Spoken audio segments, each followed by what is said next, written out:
Hey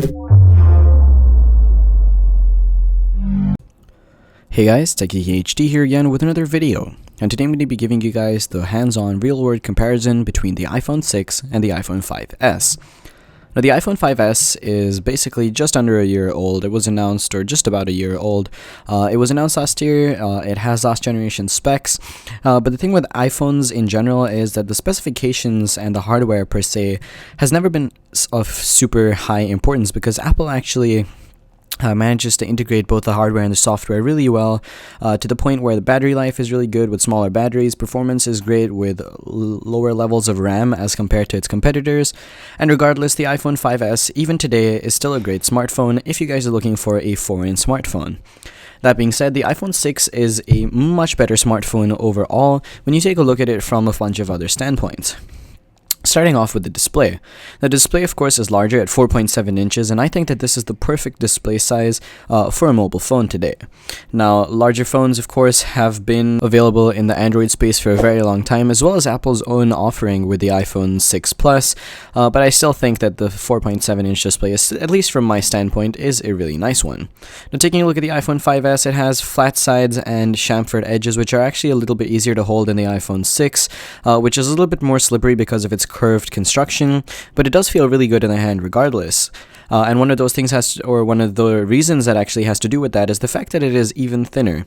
Now this comes in at 6.9 millimeters thick, or thin depending on how you look at it, if the glass is half full or half empty. But one of the things that I don't like about that, and the fact is that Apple actually had to do this to get that size, was have the camera lens protruding a little bit.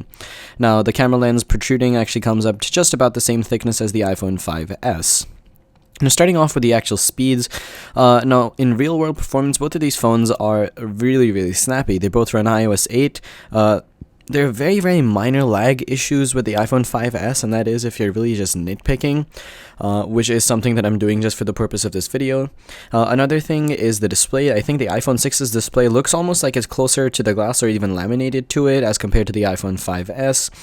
It's slightly brighter, it's slightly better with viewing angles, but overall both of the displays are really, really nice, and it's apparently more noticeable on the iPhone 6 because the screen, of course, is bigger.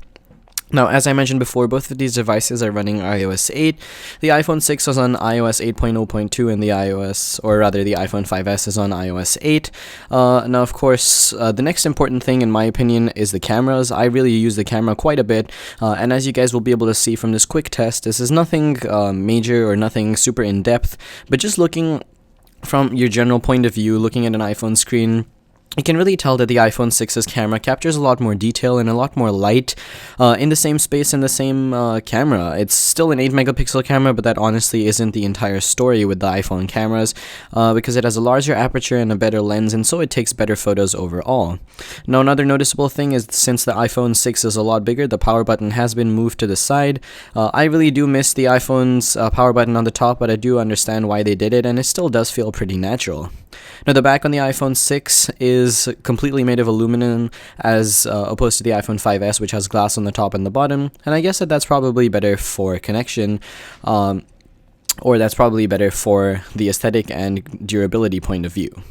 Now, finally, the last thing that I'm going to be looking at is Touch ID. Now, Touch ID is Apple's fingerprint scanner that they first implemented in the iPhone 5S. It is a lot snappier on the iPhone 6.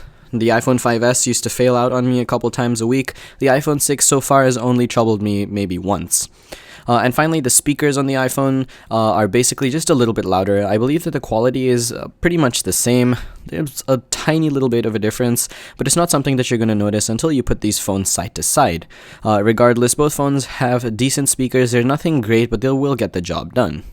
Now really guys, that does about do it for this video. The iPhone 5S again is still a perfectly good phone today to buy. If you're getting it for the 99 cents on contract, I would still definitely go for it. But if you guys are on an iPhone 5 or below, I would definitely think of upgrading to the iPhone 6 since it is really the best iPhone yet. Anyway guys, thank you so much for watching. If you enjoyed this video, please do remember to like it and subscribe for more. And as always, I will catch you all in the next video. Peace.